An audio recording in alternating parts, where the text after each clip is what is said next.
Check.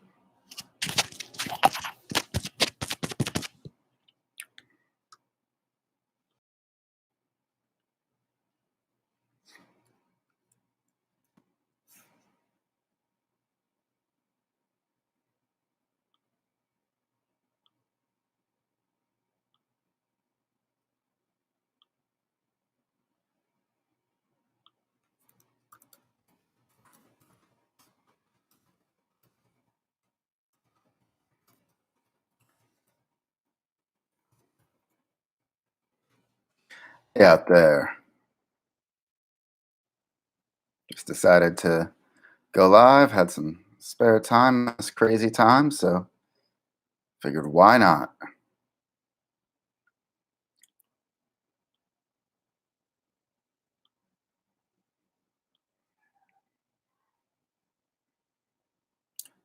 Hey there.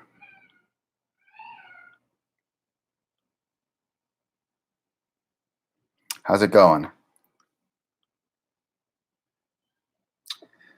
Hey Maxwell, how you doing today? Are you on lockdown?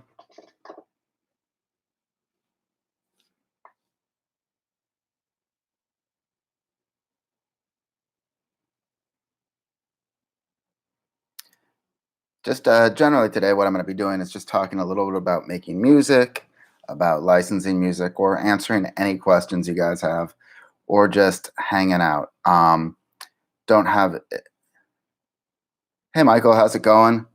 Where are you in from today? Glad to hear you're doing okay, Maxwell. Yeah, I'm similarly sort of quarantined, well, on lockdown, but life is a little quiet. So just thought I'd answer any questions people had about music licensing or songwriting, using Reason, anything like that. Oh, Scotland, awesome. I was in Edinburgh, I think last year. It was beautiful. I wish I could have spent more time there. Uh,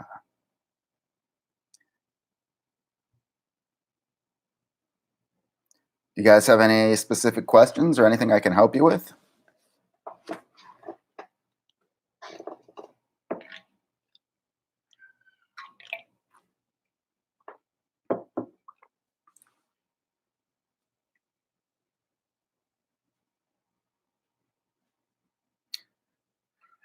Oh, yeah, right down the street. Uh, what are things like over there right now?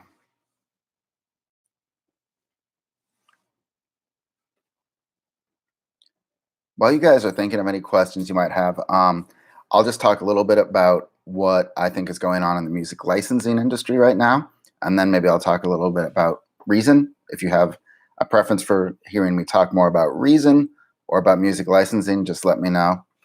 Um, so with where things are with music licensing right now, I think everything has sort of slowed down in the world. Advertising budgets are being slashed. I have a couple of friends that work in advertising and they've both been furloughed. So I don't think we're going to see as much on the higher end of the music licensing industry for the time being. Eventually it's going to have to pick up, but people aren't buying anything, so why advertise? Uh, at the same time, on the lower end, for sites like Pond5 and things like that, I think a lot more people are considering starting YouTube channels or going and, you know, launching a podcast. They've got all this spare time, so they're just looking for ways to fill it. And potentially, music licensing actually will open up more opportunities as people need music for their podcasts, for their YouTube channels, all of that. Um, yeah, it's been I mean it's going to be an interesting time. Max, well, are is the In-N-Out Burger still open? That's probably the most important thing I'd want to know. I'm from California originally and spent a fair amount of time in Arizona, and certainly I'm missing those burgers right now. Um, when it comes to music licensing, though, I think another thing I'd say that another trend you're going to watch for, I think, is to really sort of be of the moment, right? I think people are all nervous. And so I think you're probably going to have more success making more ambient music or more relaxing music, less aggressive stuff, because who really, I don't think many people are looking to be super pumped up right now. I think definitely keeping it calm and cool. Hey, Briggs, how's it going? Is the way to go. Whether that's just like ambient music, mood music, down tempo, chill music, jazzy stuff, classical. I think you're going to have more success with that. Hey guys, I just wanted to let you know I don't really have much of an agenda today, but if you have any questions, please leave them down below.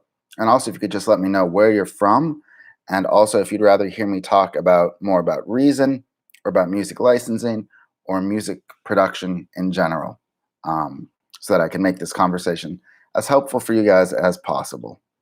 Um, so, when it comes to using Reason, I think right now, if you can use it in another DAW, you're gonna be getting the best results from it. I think they've really gotten out most of the kinks for using Reason as a plugin, and I think it just works really well. And you get the benefit of having a streamlined workflow from some of these other DAWs, but you also get all of the benefits uh, from having Reason, as a powerful plugin. And you get just access to all of the sounds, and it lets you create kind of a whole new world of sound and create kind of your own tones in a way that was even more powerful than running VSTs in Reason. Yeah, Briggs, I knew exactly what you meant. I actually grew up in Encinitas, California, just down the road. Uh, and my girlfriend's from Foothill Ranch. So very familiar with it. I was just asking Max earlier if In-N-Out is still open. That's definitely something I've been missing right now. Um, thanks for coming by today. Um, so when it comes to using Reason, whether you're using it as a plugin or as a standalone host, I think something you're going to want to consider is, before you start your song, really figure out how complex you think it's going to be. If it's going to be less than 10 tracks, then it's probably not a terrible idea to just keep it all in Reason if that's the environment you feel comfortable with. But if you are more in the world of, trying to get uh, more complex music, then I think you're probably going to be better off starting in another DAW and running Reason as a plugin. Oh, that's a relief to hear that In-N-Out's drive-through is open. Although their kitchens are always so crowded, I wonder if how they can practice any distancing back there. So if anybody has any specific questions, please don't hesitate to shout them out, and let me know, what you'd like me to talk about. I didn't have much of an agenda, just sort of experimenting, hanging out on Fridays, seeing if I can, do anything to make your days lighter or brighter, or, help you with your music. One thing I do want to add is that I am, as I'm also thinking about what other types of videos I'm going to make coming up in the future, I really recommend any, suggestions that you have out there. Hey, Matilia, if hopefully I said that right. I think probably the best portable MIDI controller right now is the Native Instruments. I think it's the MK32. I would have to look up the exact name for it, but it's the really small one with miniature size keys, but it's still, I think, like 2 or 3 octaves, and it's bundled with a lot of different Native Instruments software and plugins, so it's a great value, and it'll really expand your toolkit. But it's also super small. It's probably like the size of a regular keyboard for a desktop computer. So I would totally recommend looking into that. I've got just the full size Native Instruments Complete Control, and I really like that a lot. So yeah, I'd recommend checking that one out. Briggs, you're asking if I bought Complex One. I did not. I demoed it. I really liked it, but for me, modular synthesis is complex and a bit of a rabbit hole that I'm not that interested in climbing down. I think it's, you know, if you want to learn it, great, but I already have, I'm still trying to really get better at just coming up with synth patches by ear using just regular oscillators and, velocity controlled filters and all of that in the standard synths, and going down the modular route, it just seems complex. Does the keyboard work well with Reason? Not that well. The only keyboards that are going to work really well with Reason are the Nektar brand keyboards, Nektar. They've got like somewhere like built into their hardware section, or their firmware, I guess, they have like a deep integration with Reason, but for whatever reason, Reason doesn't work on the same like open standards that other keyboards work on. And so there's a lot of trouble getting all the features of most hardware controllers to work in Reason. And unfortunately, I don't believe that Nektar has like an ultra portable keyboard. They've got a lot of nice, full size keyboards. So I did not buy the Suite because I had most of the plugins. The only major thing I didn't have was Hybrid, which looked cool, but I have a lot of the Native Instruments plugins that sort of, I feel like, could do the same thing. But if I hadn't had all the rack extensions that were included with the Suite, then I would have seriously considered making the upgrade. But just for Hybrid one alone, it didn't seem worth it to me. Is it worth upgrading from 11 to 10 or just to wait to 12? I think that's a hard call. I think at this point now, with 11 already being about half a year old, it's probably more than that at this point. I think there's probably still another year until 12 comes out, and I'm sure they've got a few more upgrades coming to Reason 11. But unless you're really looking to use it as a plugin, I don't really think it's worth upgrading from 10 to 11. The new effects are great. I do use them a lot. The filter and the chorus. Beat map is fun, but I don't really consider it to be that serious. It's great for like ideas and like brainstorming, but it's not like a go-to drum programmer or anything like that. But it's a good song starter. It's good for creative ideas. So no, I'd probably hold off upgrading unless you want to use it as a plugin.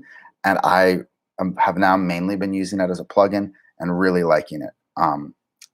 But if you don't own another DAW, then it's not worth doing. Yeah, Briggs. One of my coworkers is into modular stuff, and she always like brings in photos of her setup, and it's mind-bogglingly complicated. Even when I thought I understood synthesis, like I realized, no, you need like a scaler just to get actual notes that are mapped to the regular pitches and all of that.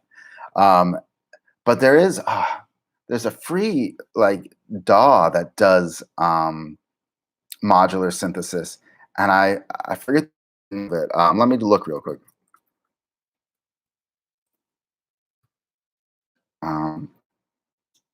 VCV Rack. I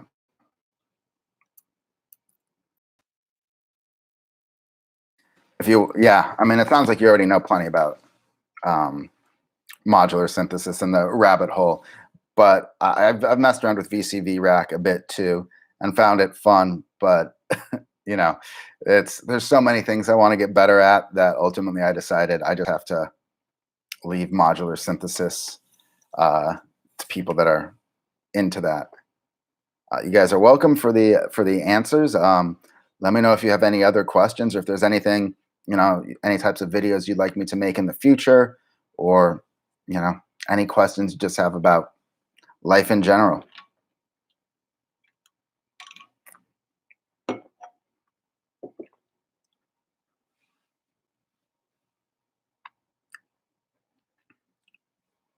What's your go-to synth? Uh, and what is your dream synth?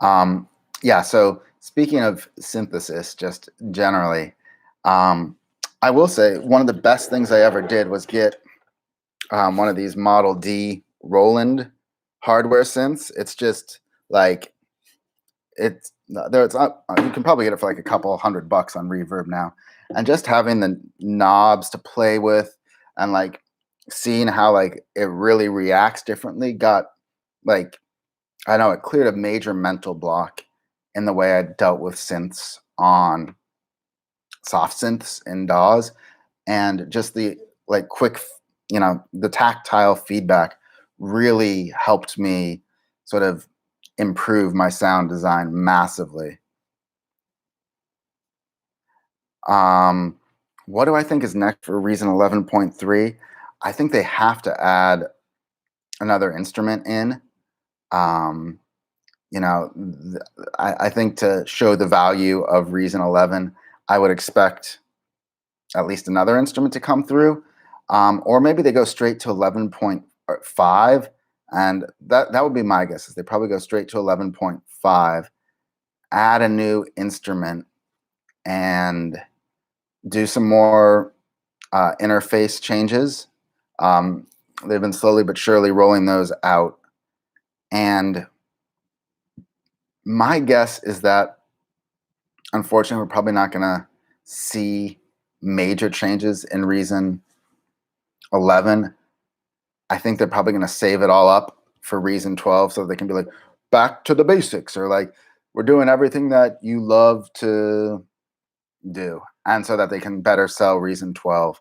Um, and I think they probably have to come up with some more advanced synths, because now that Reason is available as a plugin, I think that's like a selling position, right?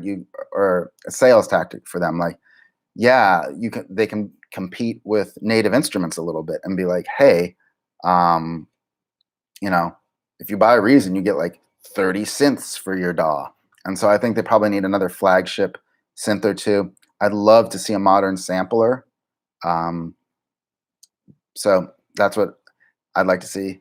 Yes, Matilia, I totally think live looping and like Reason 12, I think they have to just redo the interface from scratch and add live looping and make it more modern.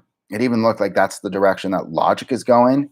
It looked, I guess I don't know if you saw, but earlier this week, Apple leaked a photo that seems to show live loops in Logic, which it seemed like Reason was so close to getting there with blocks, and then they just never really did anything with it. Like it was, they've just sort of dipped their toe in the live performance world, but they never really fully committed to it. And I would, ex, you know, it's just, yeah, it's not totally clear to me what their vision is for it. If they want to make it a DAW, if they want to make it a plugin, if they want to make it something else. And it would be great if they could like articulate that. I think, it would be, uh, I think everybody would be better off by knowing that. Hey, Will, how's it going? Uh, we're just talking today, just hanging out for a little bit, a Corona chill. Uh, if you've got any questions or comments, or, if there's anything I can help you out with, just leave a comment in the chat. But we're kind of talking about what we thought the future of Reason might be. What's the number one feature that you guys would like to see added to Reason? For me personally, I think it's rethinking.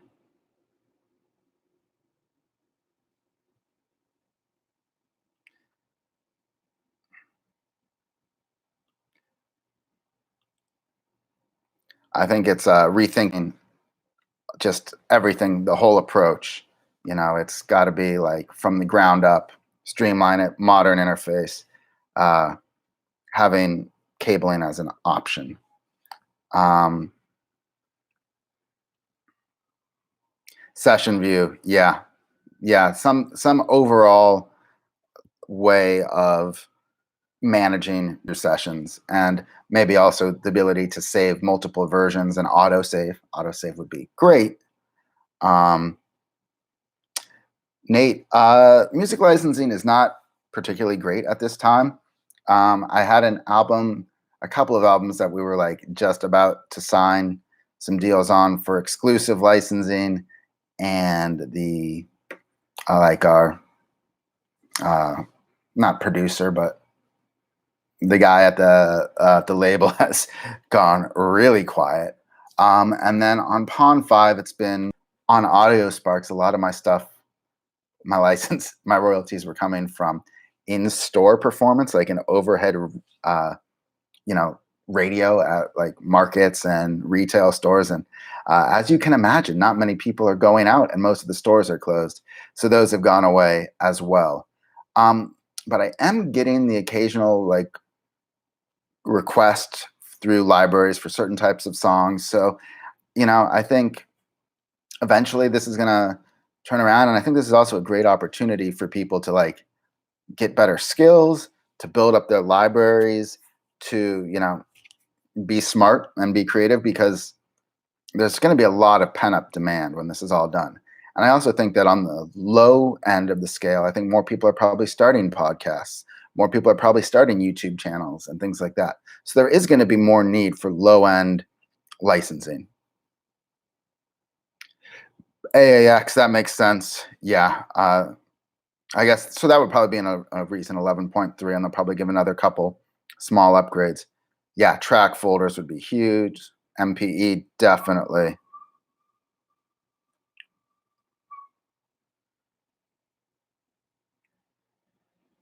Yeah. But Matilda, it's like, why even like the MIDI controller situation is not even worth it to have to try and reprogram a MIDI controller from scratch for all the devices. And so that's why I think Nectar is the best choice for like a large synth for Reason. But I like I said, I just don't know if they have a portable one. Um, that said, if you were to run Complete Control, I don't actually, I don't think Complete Control works within Reason. I have to double check that. Um, yeah, I'm not sure. Um, Genesis Pro, no, I'm not familiar with that. Could you tell me a little bit about more about what that is? You're welcome, Nate. Um,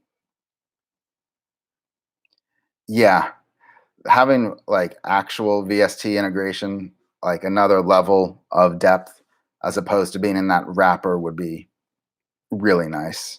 Um, and I mean, part of me thinks that, well, yeah, and how about 4K displays? Oh, really? All right. Well, I'm gonna have to look into this Genesis Pro. I just opened it in a tab. So, uh, thank you. Yeah, I. That's awesome. Thank you guys so much for the heads up. Um, yeah, it's like, I just think I think they need a total refresh of Reason. Is basically what I hope comes next in Reason 12.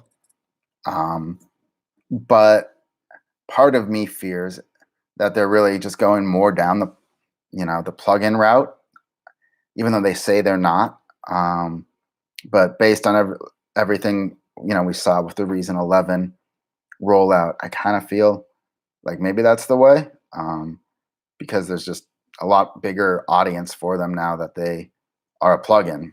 Um, but at the same time, I haven't been contacted by that many people that are like running Reason as a plugin within their DAW, like they bought Reason specifically for that purpose.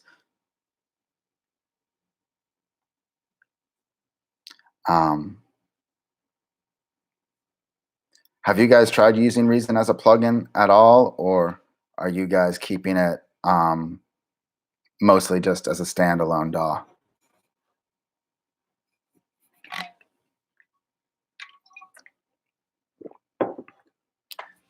Yeah, it would be definitely cool if they had user designed rack extensions, kind of like how they have the contact libraries and things like that. Um,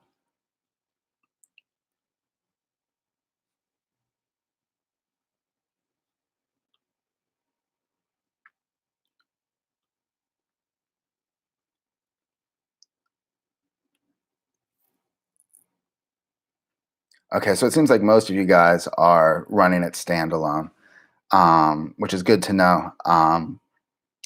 I'll definitely try and focus more on that standalone side of things.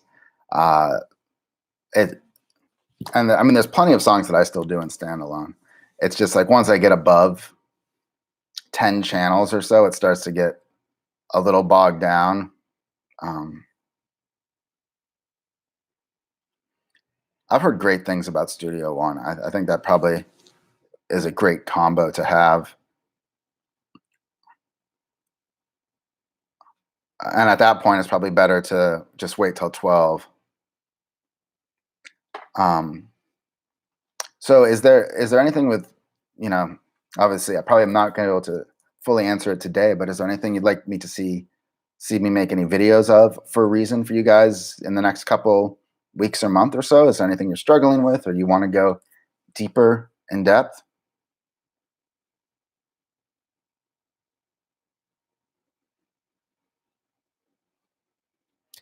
Yeah, if I didn't have this channel, I wouldn't have upgraded to Reason 11. Like as a personal musician, absolutely not. I just sort of felt like if I was going to have a channel talking about Reason, I had to have Reason 11.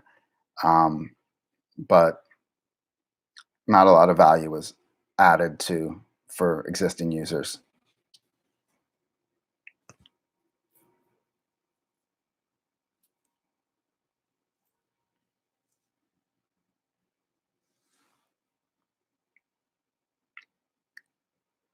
Also, what's your favorite instrument in Reason? What's like your go-to, or is it a VST that you guys are more into, like the Genesis Pro?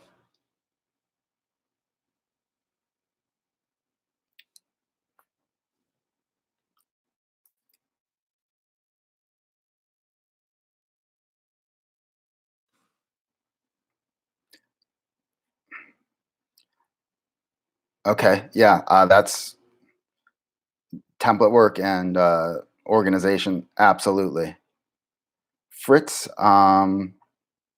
I I'm not sure if I'm familiar. Is that like a uh, plugin or a rack extension? Unfortunately, I don't have it. Drum sampler and stock samples. Okay.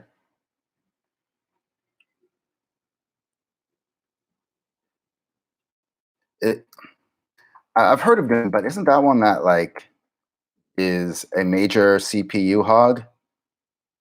Or I know Serum is, but um, I feel like I've heard that Dune 3 is. I could be totally wrong.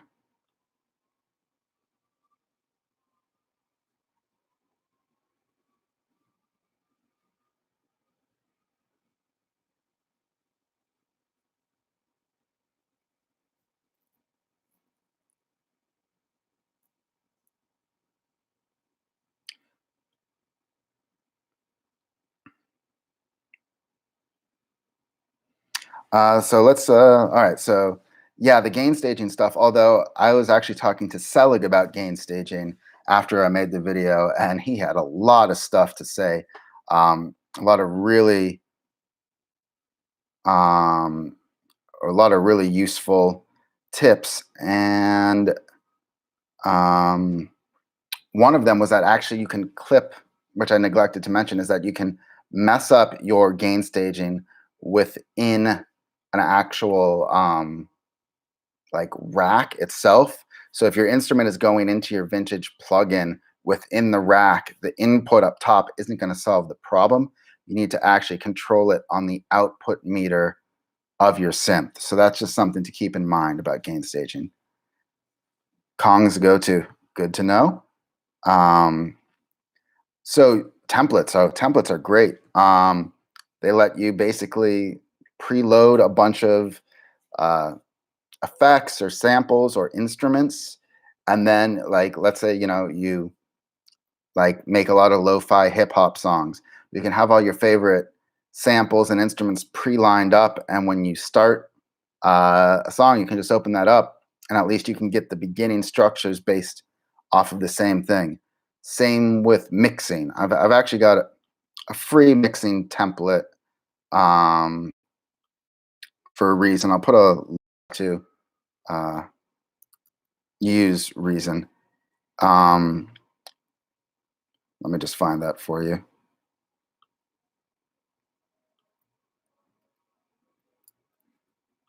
Um,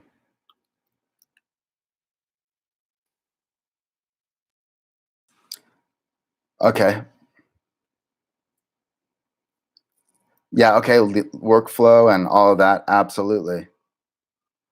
Um, big fan of monotone. Yeah, I've that's probably one of my surprisingly favorite plugins.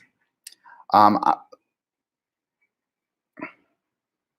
yeah, totally, totally a huge monotone fan, and actually the drum Rhythmic, also a big fan of.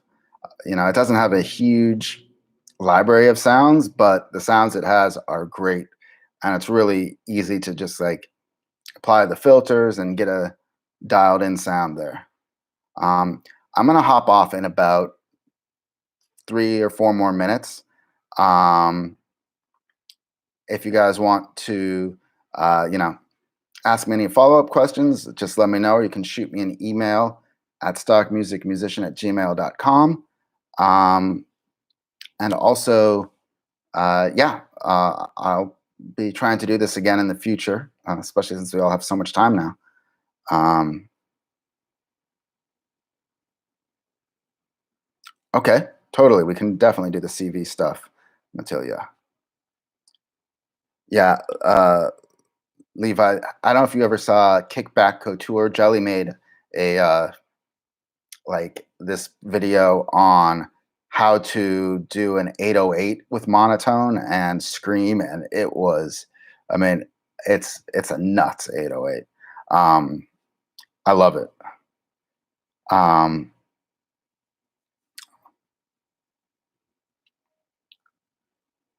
and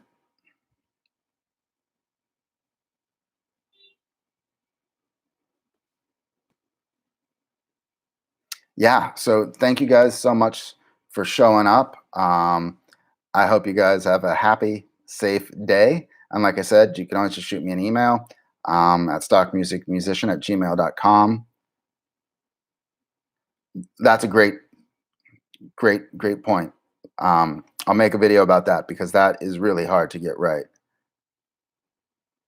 All right, guys, have a good one. Great talking. Talk to you soon. And I can't wait to check out Genesis Pro.